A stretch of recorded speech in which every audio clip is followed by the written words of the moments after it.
Hi, everyone. Welcome to Sunspot Live. I'm Scott Brooks, your host. Very happy to be with you on what is Super Tuesday, a very big day. Hello, Jana. Glad to have you here as always. Um, Today's a big day in America. It certainly is a big day here in Waxahachie in Ellis County. With it being Super Tuesday, I hope that each of you took the time to get out and vote since you only have about 30 minutes right now, although it may go, I don't think it goes to 7. It may. But anyway, today's a big day in our country and exciting day too, especially here in Waxahachie, more so in the county because city elections and school board elections aren't until May 4th. So those, no sooner than we get done with this election cycle, then we start another election cycle. And hey, Jana, and uh, we do it all over again for those what I call ultra local uh, positions or offices. Today, what I've got my eye on for sure is the race for Ellis County District Attorney between Linda Beatty and Ann Montgomery, the incumbent. And then there's a race for judge of the 443rd Court. There are 3 people running for that. I have endorsed a couple of people for this election cycle. Those people are Linda Beatty for district attorney. I think a change is needed at the district attorney's office. I know a change is needed, and despite all the rhetoric and what I believe is just a lousy way of campaigning uh, on Ann Montgomery's part, I think Linda Beatty is well suited to become the new district attorney for Ellis County. It's an important position, particularly in America today when district attorneys have lost their ever-loving minds and have no idea what they're doing and are falling on the side of criminals and so on and so forth. We don't have that here, but I believe we can make some improvements in our district attorney's office with Linda Beatty. So I look forward to seeing those results tonight. And then I endorsed Grace Pandethuri, who's somebody I've worked with in a number of ways over the past 10 years here in Waxahachie. She right now is a prosecutor in the DA's office. She's running to replace Cindy Ermatinger, who is retiring for the 443 court, and Grace is running against 2 other folks. Both of them are men, but I have endorsed Grace, and I know Grace would do a great job. So exciting day for those of us that get into politics. I would argue that most of us should be interested in politics insofar as they impact our lives, particularly on these ultra-local races like school board, city council. I'd throw the district attorney in there. Of course, if you ever have to go in front of a judge, you want to know that you're dealing with somebody competent and fair and reasonable and a great temperament. These things impact us. And, of course, the President of the United States impacts us by what he does. But on a daily basis, we're impacted no more than what we are, how we are when we're talking about school board and city council. Again, those races will begin immediately tomorrow. Many of them are already in play. The early voting for those city and school board is at the end of April with May 4th election, which will be here before we know it. So we'll keep an eye tonight on the primary for president. I believe it'll boil down to obviously Trump and Biden. We'll see how well others do. We have in the state of Texas, we have Cruz is up for re-election. So my guess is that the state will stay strong with respect to the conservative side of things, but we'll know more tonight. Today, I want to talk to you about a number of things that are on my heart, and just shared one of them with you, and that is the election.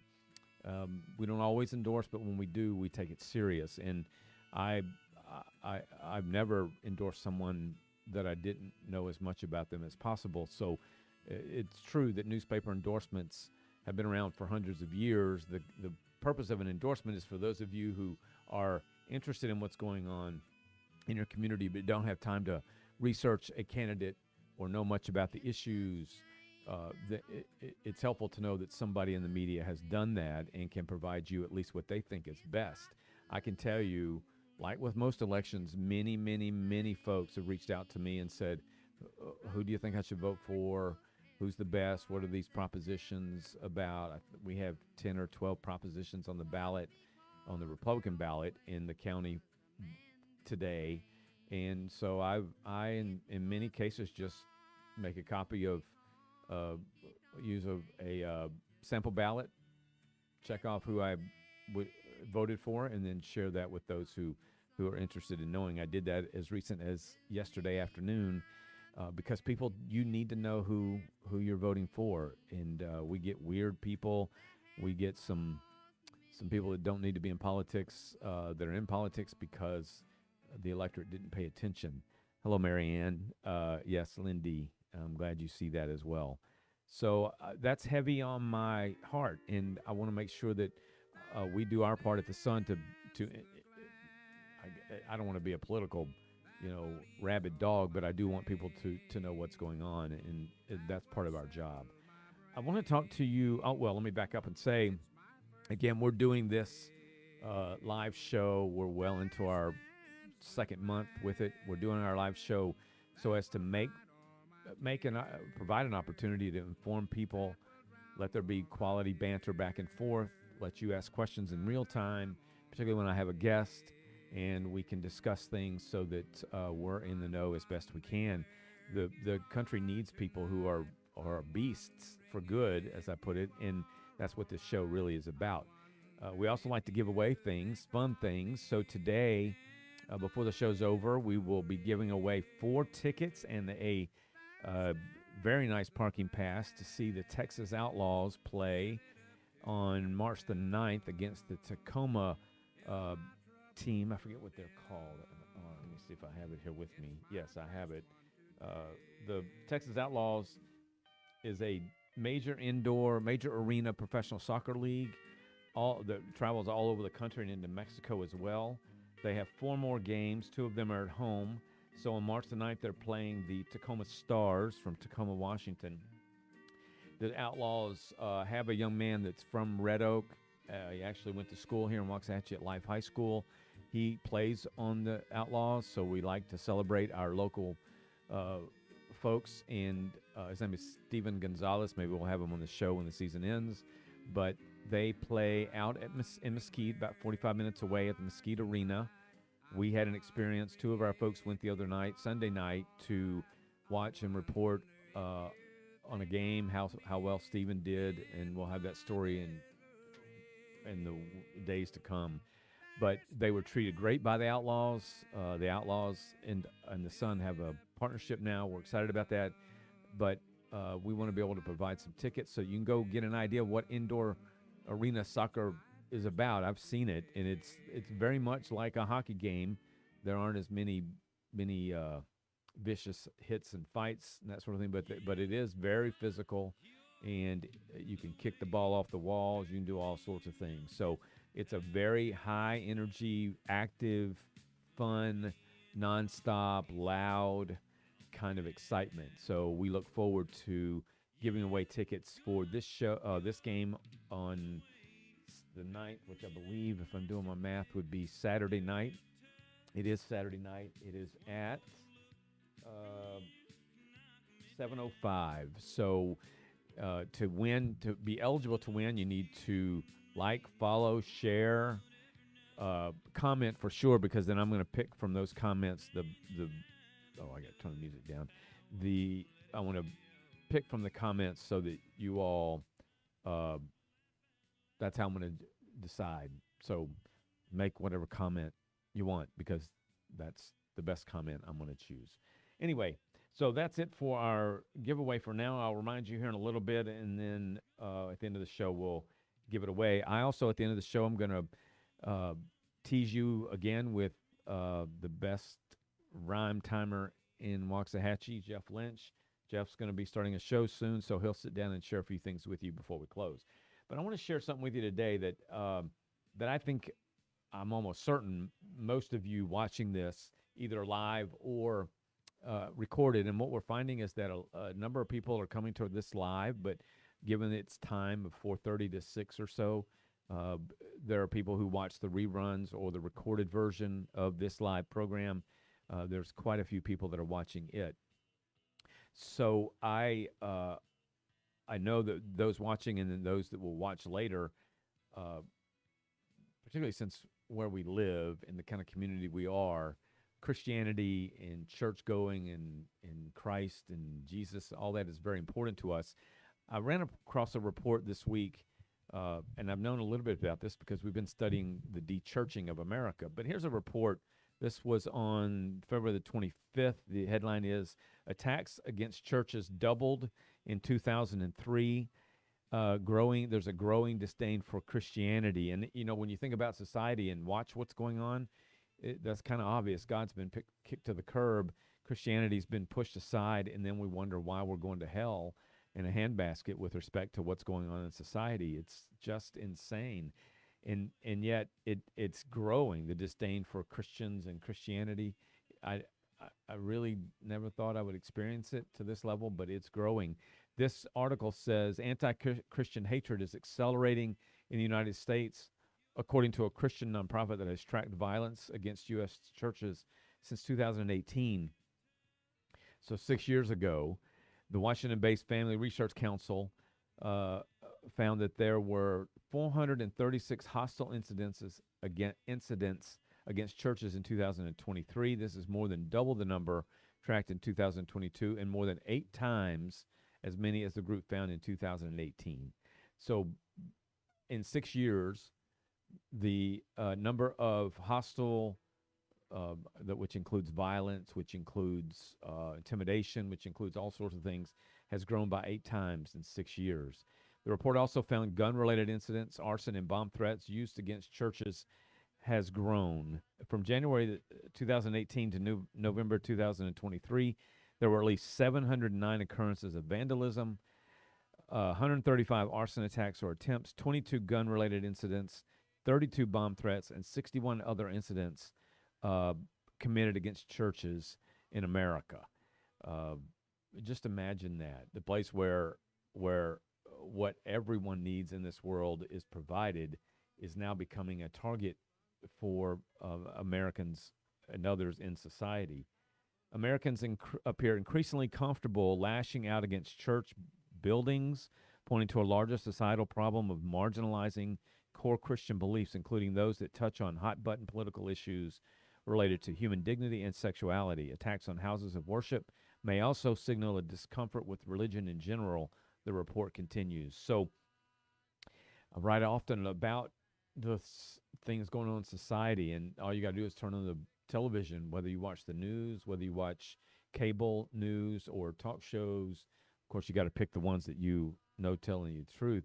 You can see what's going on, and my wife and I will sit dumbfounded and watch as a story unfolds about this or that.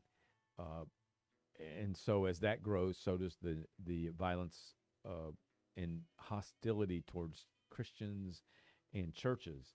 I want to just further share this with you. Although the motivations for many of these acts of hostility remain unknown, the effect is unmistakable: religious intimidation.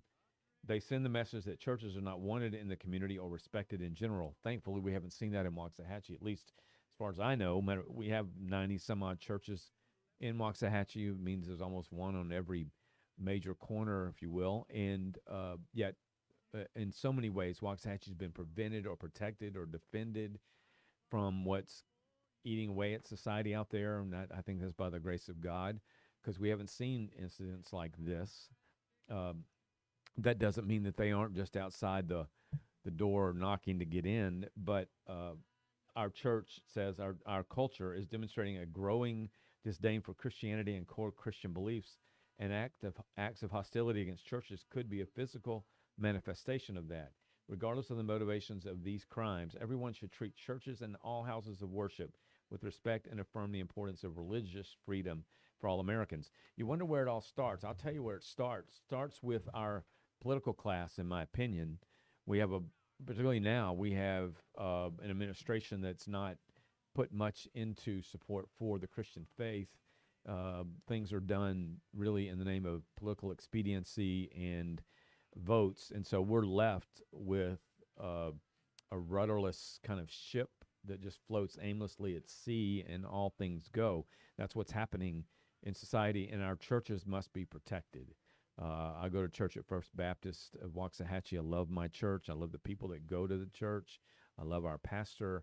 love our Sunday school class, and learn a lot. And on any given Sunday, there are a couple of police officers there that have to make sure that nothing gets out of hand. And thankfully, as I mentioned, we don't have that in Waxahachie just yet. But part of the job I have at the Sun, at least part of the job I've assigned myself, is to make sure that we protect and defend, kind of build a moat around the city to say that's not coming in. And you'd be shocked at how many times I deal with people who are wanting to start want to protest this or that, or who have an issue they want to make a big deal. They want to use the Sun to do it, and we'll always report the news. But I'm not going to give anybody the opportunity to bring to Waxahachie what is destroying the rest of America. Matter of fact, I wrote in my column tomorrow about that we must keep it out of Waxahachie and Ellis County. Dave Johnson, good to see you. Happy Tuesday from the Hoosier State. Hope you're feeling better. Dave has been going through some difficult ailments in the past year or so and continues to be in our prayers. So, Dave, thank you for being here. Marianne Poole, I don't know if I mentioned you earlier. Yes, praying for our community matters. And when I hear people say praying doesn't help, I think those people are to be pitied, frankly. So just realize that things are going on in America that we aren't feeling the effects of yet here in Waxahachie, but that doesn't mean that, again, the wolves aren't at the door. I know that they're at the door, and in some cases have said no to the folks that want to do some serious damage to our community in the name of this or that, and it's just not going to happen as long as I can influence it, we can influence it, and I owe that to our readers, to our viewers, to our listeners, to our supporters, and even those that don't care for the Sun, which I can't imagine that there would be too many, maybe those in politics, but I just have an obligation there.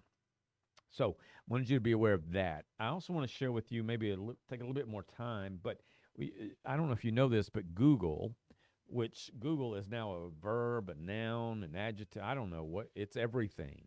And so it has 90% market share in the world as a search engine. And you use it every day. I use it every day. I would say 90% of the people use it every day, multiple times a day.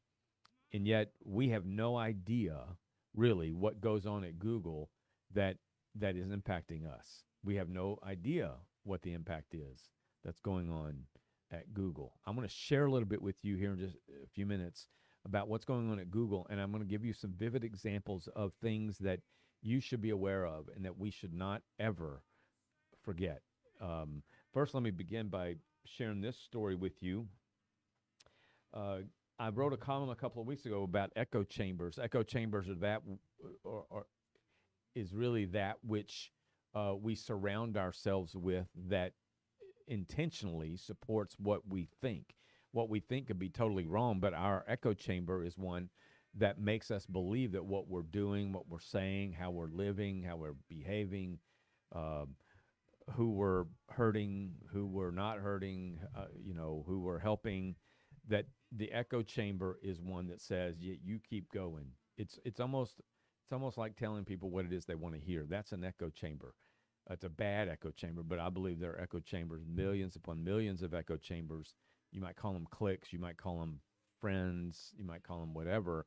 I call them echo chambers because I could very easily create an echo chamber for me that's going to tell me that no matter what I do, it's the best thing, it's the right thing. Instead, I want an echo chamber that says, Scott, you could do better. That was not the thing to do. You could handle it this way. You can handle it that way. And thank goodness that I have mostly, all of them except my wife really are men that I can go to and say, hey, I'm thinking about doing this. What do you think? Give me your honest opinion. And I get that honest opinion, even if it's totally contrary to what I believe. Echo chambers in America, particularly in political class, the media class, and the religious class.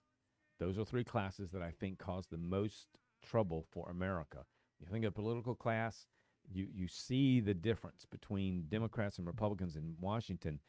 And don't you want to say to yourself, when it comes to the border, don't you want to say to yourself, isn't there one Democrat, just one who will say this is bad for us. We've got to do something about it. Demand that Biden and his administration fix the problem. Thankfully, we're beginning to see that, but only because it's getting closer to tomorrow or today is Super Tuesday. But we've got a general election coming this year in November, so it's an election year. So it's pretty, I guess, expedient for those people who have kept their mouths shut for 3 years while the border has been destroyed, to now all of a sudden say we need to fix this. That's political expediency. So, but don't you want to say to yourselves, I'd say the same thing for Republicans. Isn't there one Republican who might stand up and say enough of Mitch McConnell, or enough of this, enough of that, enough of this kind of behavior, these kinds of candidates, and yet the echo chambers up in Washington, D.C., having lived there, I got a full dose of what it means to live in that bubble and how alluring it is for people. But the echo chambers up there are ones that just say, "This we want to impeach, we want to keep Trump off the ballot, we want to say this about Biden, whatever."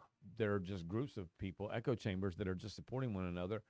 The truth and being right or being best for the country be damned.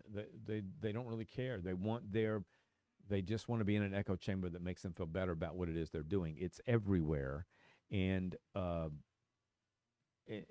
asking you to check your own life and say, okay, what is my echo chamber about? Do I have people in my echo chamber that tells me the truth, that calls me out, that holds me accountable? The good Lord knows I got to have somebody in my life. I just had an experience yesterday where I wanted to respond to something in the political realm in a terse, mean-spirited way, and I reached out to a couple of guys in my echo chamber and said, "What do y'all think?" And both of them talked me off the ledge, and I handled it better. Had I not been concerned about my echo chamber, they would have. The typical echo chamber would have said, "Yeah, you go after that person. You do this, you do that," and it would have made the matter worse. So that's an echo chamber. Let me read this to you.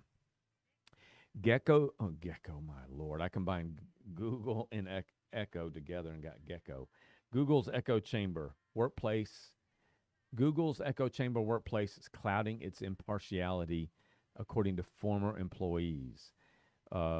Mike Wacker, who worked at Google from 2014 to 2019, says the flaws at Google run much deeper than the algorithm flaws they have, which led to Gemini's AI chatbot to generate historically woke and inaccurate images. I'm going to share that with you in just a few minutes. This employee, who's representing a number of employees, goes on to talk about the echo chamber at Google. What Wacker described a hostile workplace environment where progressive views were reinforced and conservative points of view were punished. This environment bled into Google's products. So again, I'm a conservative. I don't think there's any secret about that in our community. However, it doesn't matter to me. I'm not talking about one party versus the other. I am talking about an echo chamber that supports, in this case, one political party at the exclusion of the other. And again, I'm going to show you some vivid examples here in just a minute. That's what's impacting Google.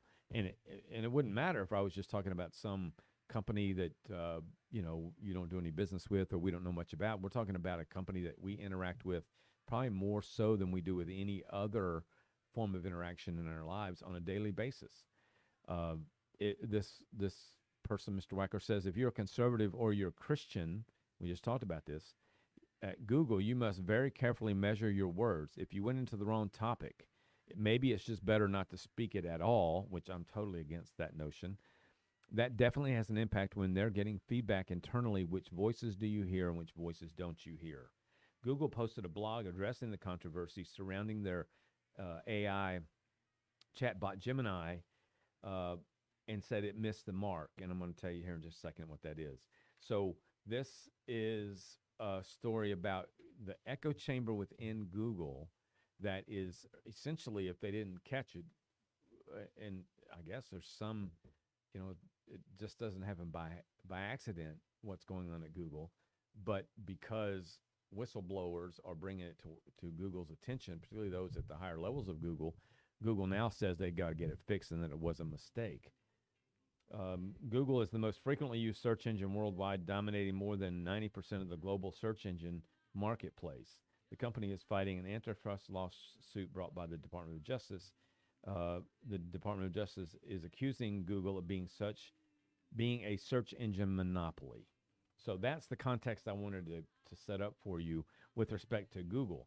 Now, what I want to tell you about is that Google AI, artificial intelligence, is becoming a big deal in this country. It's becoming in the world. I've told my boys, they're 19 and 17, that I really encourage them to pick a career, an industry where AI is not going to influence it, take it over, and make it obsolete. Matter of fact, both boys have expressed a desire to be firefighters, which I believe is a wonderful career and something I would support them in doing. I don't think we're going to find artificial intelligence going out driving a fire engine and then holding a hose to fight fires, but there are a lot of industries that are being negatively impacted by AI. Matter of fact, I don't know if you know this, but if you sat down and you said to an AI app on your phone that you want to create a song about about rain, and you wanted it to have the feel of a George Strait song, you wanted it to be X number of words, and you wanted it to be soft and easy, it would, in a matter of seconds, would produce for you a song about the rain in George Strait style and using words that are soothing and that sort of thing.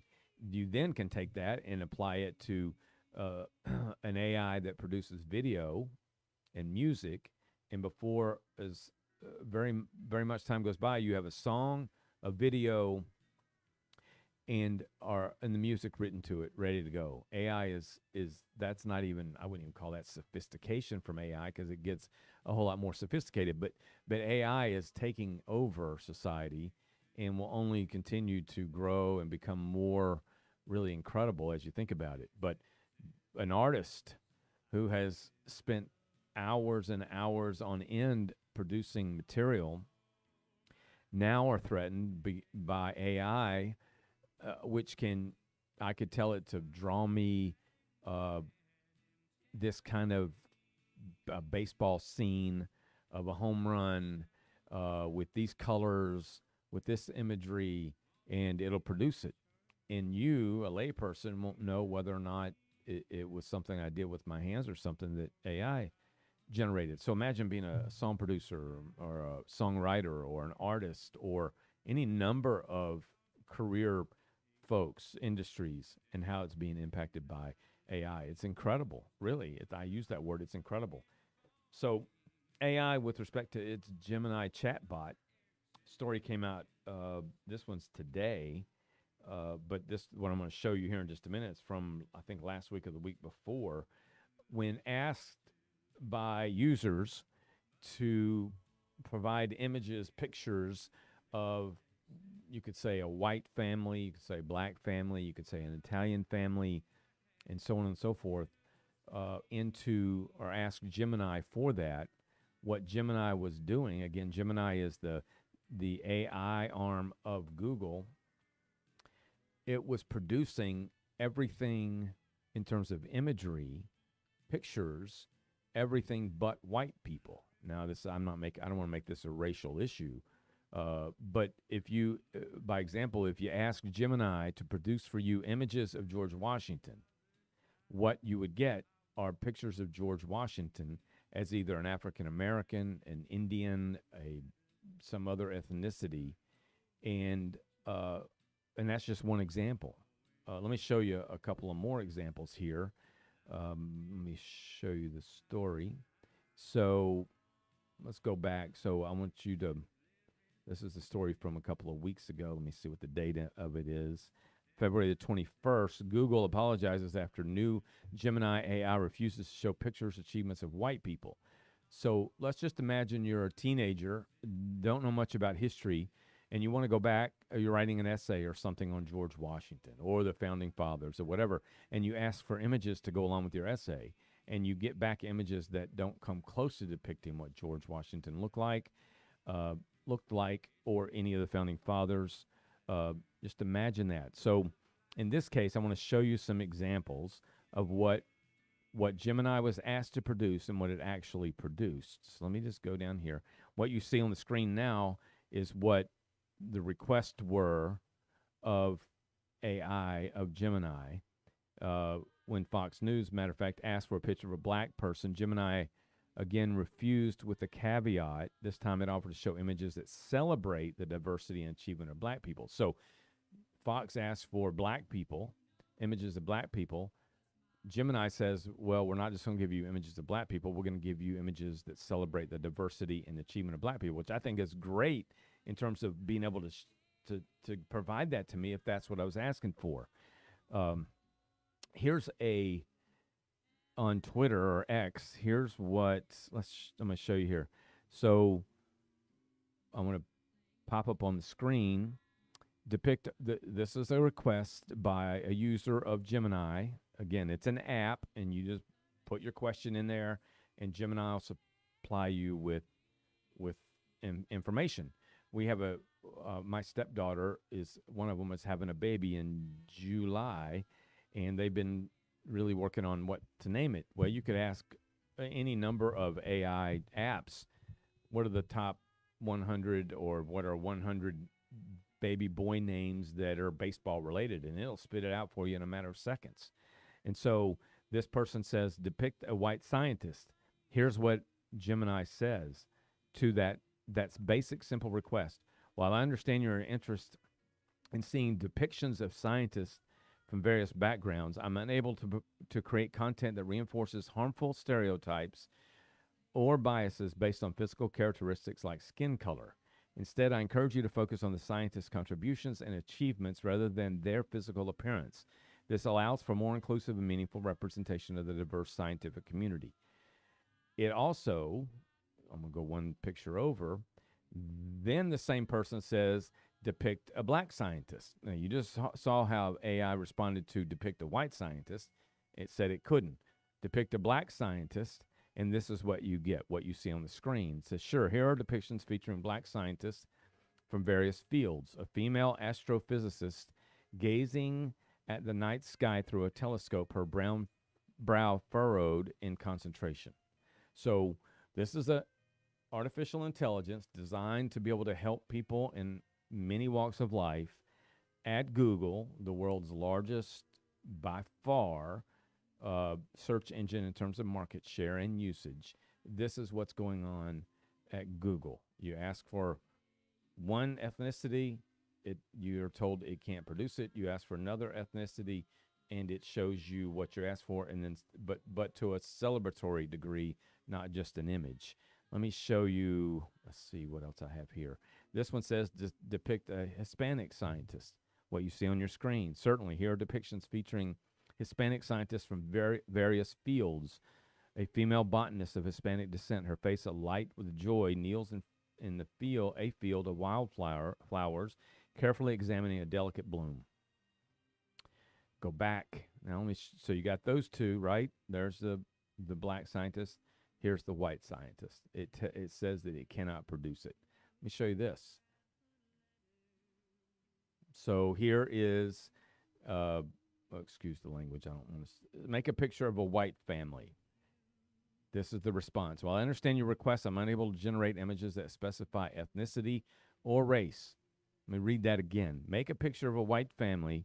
While I understand your request, I'm unable to generate images that specify ethnicity or race. It's against my guidelines to create content that could be discriminatory or promote harmful stereotypes. Consider that or compare that to make a picture of a black family. Sure, here are some images featuring black families. Again, I couldn't care less about the skin color involved here. I'm talking about what has happened at the world's largest search engine, again, by far. And I'm going to tell you, it is a $1.8 trillion market value company. $1.8 trillion. Since this happened, it dropped to $1.7 trillion, which pennies on the dollar in my world. You know, it may be like losing a penny here and there, but they lost almost $100 billion because of what's going on here. Again, I apologize for the language you see over there. Uh, but the toxicity, the echo chamber is so at Google is so woke, is so paranoid, is so uh, biased that it not just limited pictures of one ethnicity when it's asked for that ethnicity, it eliminated it altogether. So you can't get a picture uh, of a white family. You can't get a picture of a white scientist. Again, it could be reversed. Doesn't matter. The point is, the world's largest search engine is playing games with the American people. And what we don't know is what we don't know. I've often said the most dangerous person in the world is the person that doesn't know what they don't know. It's one thing to know that you don't know something, or it's another thing to know what you don't know.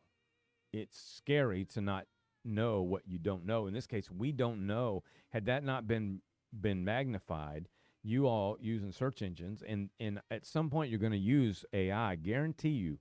Hey, Brad and gang, good to have you here. Let's see, have I called everybody else? I think so. Jackson. So anyway, if you're going to use AI sooner or later, and I mean, we want to investigate. We want to get more research about this topic or that topic to help us. AI is a valuable tool.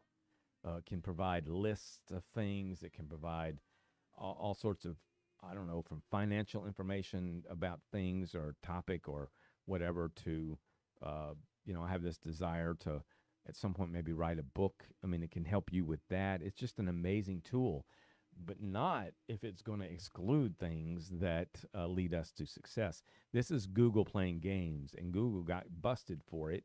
And now Google is scrambling. It just lost almost $100 billion in market capital or market value.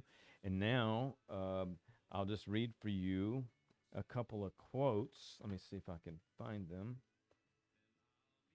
Yeah, let me just read a couple of things here for you. Um, Unfortunately, this is, again, part of the story. Unfortunately, we now live in a world where a few corporate executives hold tremendous power and weight on the definition of toxicity. When you ask for a white family, it says it doesn't want to discriminate, it doesn't want to disparage by showing the white ethnicity, yet it will readily show other ethnicities. That's because of the echo chamber at Google that has basically eradicated the white race. Another example of this was that someone asked to see George Washington, images of George Washington. When George Washington came back as everything but white.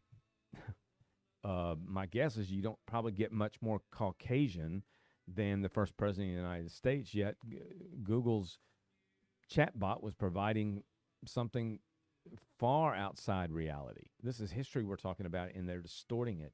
Imagine being the kid, as I mentioned earlier, who was got to work on something and wants to know about history, not being told about history. History is being manipulated and being changed right before our very eyes. It is amazing. So, unfortunately, we now live in a world where a few corporate executives hold tremendous power and weight on the definition of toxicity.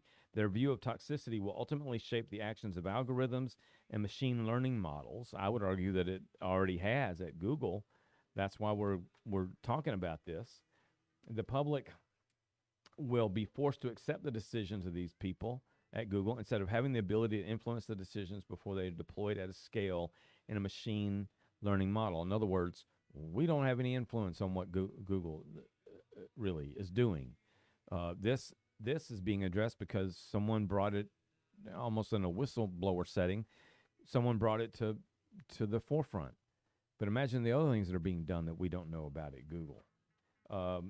In the case of AI, it is not people that are removed, but rather portions of historical records that enable citizens to engage with society as it is, rather than how an algorithm and its creators perceive it.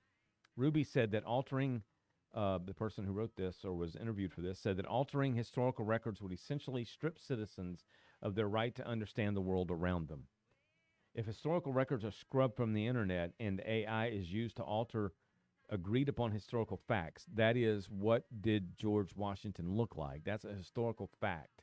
There are pictures, there's historical data about George. I don't know if there are pictures, but there are historical data of George Washington.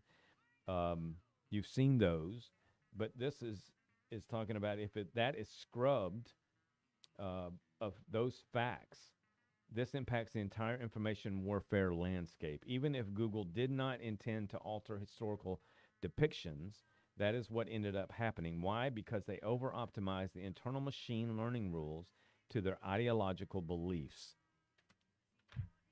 In the case of Gemini, uh, there is an extreme mismatch between the user's search intent and the chat box generative AI output. So the searcher is saying, show me a picture of George Washington or show me a picture of a black family.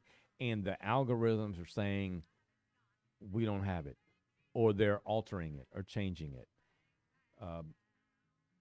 Listen to this. Google halted Gemini's image generation feature last week after users on social media flagged that it was creating inaccurate historical images that sometimes replace white people with images of black, Native American, and Asian people.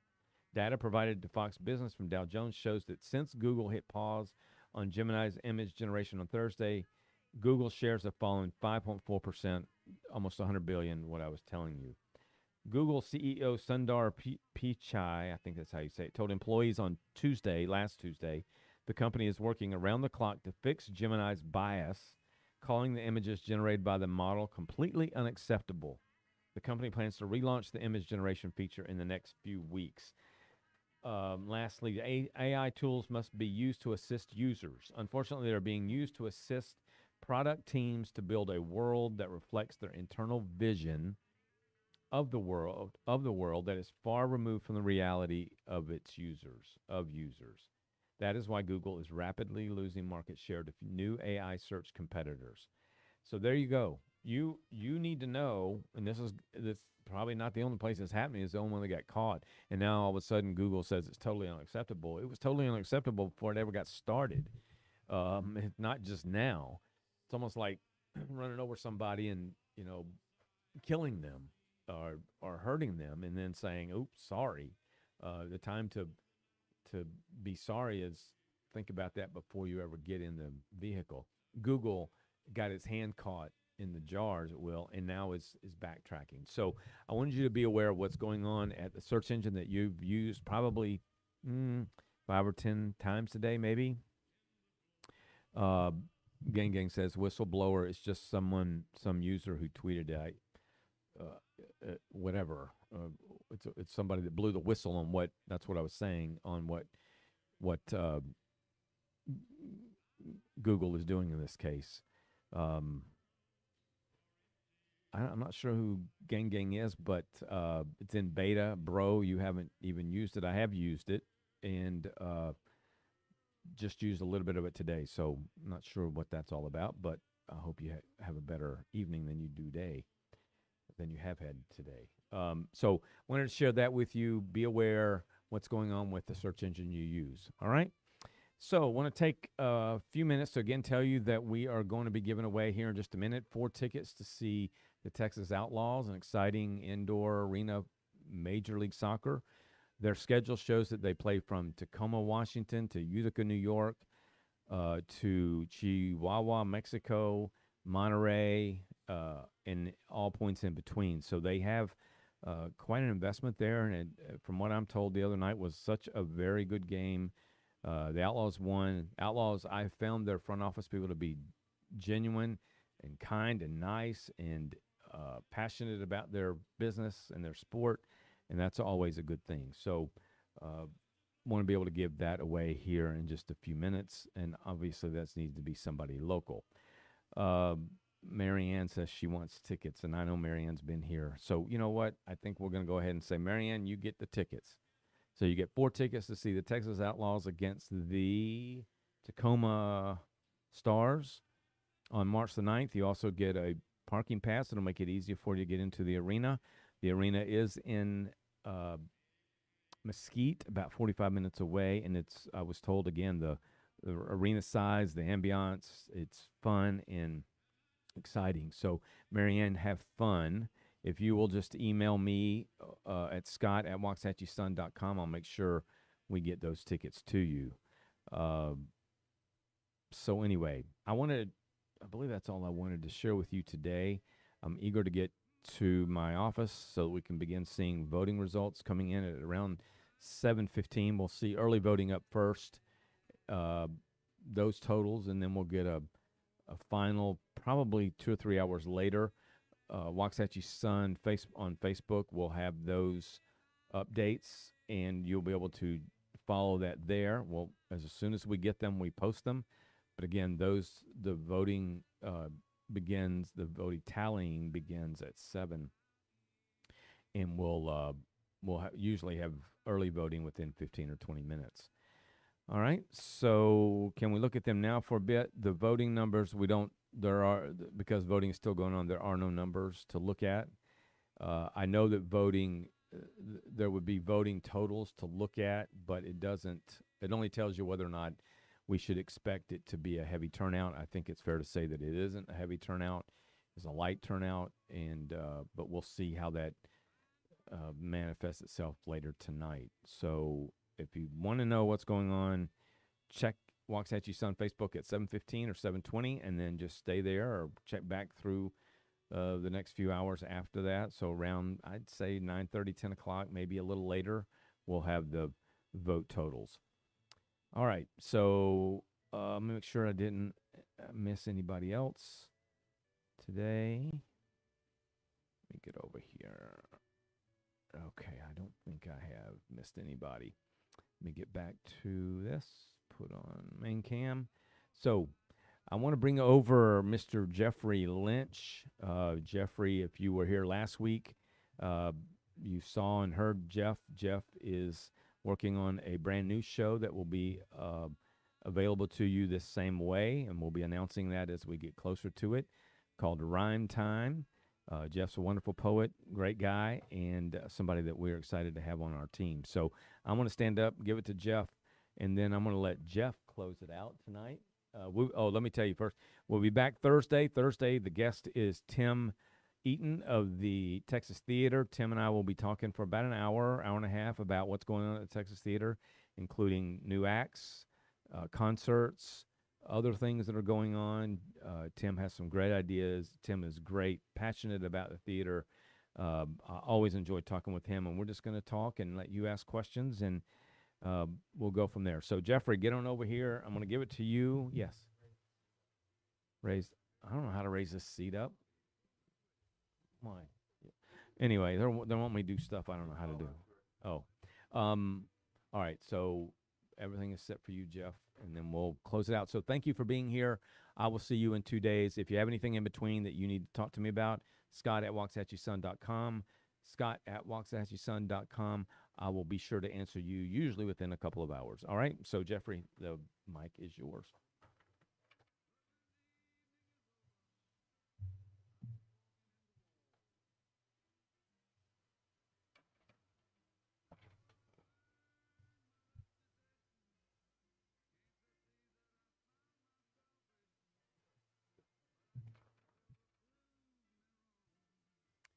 Good afternoon. I am indeed Jeffrey Lynch. Some of the things Scott said surprised me a lot. I hope that AI will continue to let me use my last name that I was given in my family for years and years of Lynch. I know it's not something to joke about, but lynching is not a great thing. But that's my name, and I hope they don't take it away. So I am indeed a local poet. I have indeed published 3 books of poetry. This is my first one, 2020 Hindsights. Came out in 2020, heavily skewed towards political types of things that were happening in those times. Followed by further hindsights in my last book, Latest Hindsights. I'd like to read you something that is timely because of what today is, and it was in my first book. It was published in the Waxahachie paper on October 27th of 2020. We all know That was a huge election year. It was a tumultuous time in our country, and it's called election, and it goes something like this: reflection, election, dejection. These terms go hand in hand. Come November, we vote across this land. So do your civic duty, even if the choices are kinda hooty. If you don't like the choice, just be glad you have a voice. If you want to be heard, Heard, heard, you may have to stand in a herd, Herd, herd. We celebrate democracy, a revolt from English monarchy. Sure beats a dictatorship where the big boss runs the ship. Lead, follow, or get out of the way. You have a chance to have your say. If you want to complain, you're free to run for office. Now you're the one who must explain. We've got mail-in vote, early vote, or stand distance in the big line. Take your pick. I don't want to hear you whine. Here in 2020, you might not like either ticket, but if your folks lose, please be careful when you pick it. That was come out to vote. That's about the importance of voting in our country, and that it's a privilege and it's a right. I had a what so let me make no bones about it. The reason I'm having a podcast and the reason I'm here now is as an author of a book, I do want to sell books. If you do ever want to buy my book, you go to jeffreylynch.com. Jeffrey Lynch. If you want to send me something in the mail, you go to jeffreylynch@gmail.com. I had a wonderful experience this week, and it helped reinforce to me that what we're going to try to do on my podcast of a variety of things that revolve around poetry, but something that will involve interactive poetry. I was able to go to St. Joseph Catholic Church here in Waxahachie and give presentations to the 6th, 7th, and 8th grade. And the response that I got from these youth, it overwhelmed me. The involvement level, the attention level, the enthusiasm of these kids, it was just terrific. We started, after talking about background and reading a few poems, we started with what I like to call a suffix exercise. And I said, what's the difference between a prefix and a suffix? They all knew the difference. I said, well, where do you get your rhymes? Well, we get our rhymes from suffixes, not prefixes. And I said, yeah. So we started going around the room, and I'm pointing. I said, today's word suffix is ness. And I go, one kid will go, happiness. They're not coming to me like they were that day. All these words ending in S kept rolling off kid after kid after kid. We had about 31 kids and 4 instructors in the library and over the day, and I probably had 25 different words with Ness that were given to me. The next thing that thrilled me is when I was reading poems. My poems only rhyme. That's the only way I write rhymes, and they're written in a understandable, easy fashion, and they're written in a fashion where the last line in the sentence can be very predictable. So I'd be reading a line, and then I'd go, and they would come back with the line, the word that went in there. I said, kids, you're writing the poem with me. Line, you are into the poem. There's no reason that we can't write poetry through them. I wanted to read you a poem. I got 4 minutes left, so I'm going to use some of it still on poems. I was walking to church on Saturday night, and I looked up, and I saw St. Joseph Church, and I was thinking, yep, I'm going to be at the school tomorrow. And I thought about St. Joseph, and a line came into my head, which is how I generally start poems, and the line was, St. Joseph was the fatherly father of our Lord. I spoke it into my phone. I went to Mass. I came home. I wrote a poem. And it goes something like this. But before I do tell you that, I want to tell you that I had a couple of wonderful college friends down that I met in 1971 at St. Mary's College in Winona, Minnesota, the first day of school. and they remain friends to this day. And I was sitting around with my wife and these two talking about this poem that I'd written. And when it was done, Mike Fisher said to me, "You know, I don't know about that line about Jesus' girlfriend." I said, "What do you mean you don't know about Jesus' girlfriend?" He said, "Were they married or whatever?" So we did a little research, and in Matthew 1:20, it tells about how they were betrothed when the angel Gabriel came to Joseph. And as a result, she was his girlfriend. So it's kind of a modern term that we would now use for betrothed. So it goes something like this. St. Joseph was the earthly father of our Lord. In that role, he surely never was bored. While Mary attained far more fame, Joseph was important just the same. Carpenter by trade, he taught God's Son how items of wood were carefully made. Oddly, on a cross, while bystanders stood, he died for us. He had said he must. Now back to our man Joe. An angel had appeared one night and said, "Have no fright. Here's how it's going to go. Your girlfriend will bear a baby. In the world he will save." Joseph believed this strange story. Mary bore the child of glory. You see, without Joseph's buy-in, the story would not begin of the man crucified to save us from our sin. All righty. I'm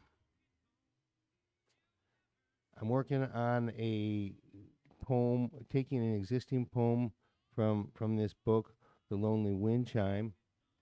I'm going to take the poem, The Lonely Wind Chime. It's turning into a children's book. I'm thinking children's books might be a new avenue for me to pursue in the future. I'm going to read you real quickly a short one that I think might be my next children's poem, and it's called Skipping. The kids like this one a lot. Skipping. You can only skip if you're happy. These funny little steps are really quite snappy. They're a jig of pure joy where the legs become a toy. It's almost a dance. The feet nearly prance. A skip always comes with a smile, a grin that will stretch for a mile. No skipping when you're down, no skipping with a frown. A skip has no thought. Skips cannot be bought. They come from somewhere within. They come from somewhere inside. Your body is showing its pride. You show nary a care. You show nary a care when you skip anywhere. It comes with no plan. You skip 'cause you can. It's not reserved for the young. Skipping is for everyone. Simply follow your heart. Your legs will do their part. So here's my tip. Give it a skip. When you get a little urge, let your feet then surge. Loo, loo, loo. Skip to my loo. Loo, loo. Allow yourself to. And with those fine words about the wonderful joy of skipping, Jackson is going to sign us off. Have a wonderful night. Bye-bye.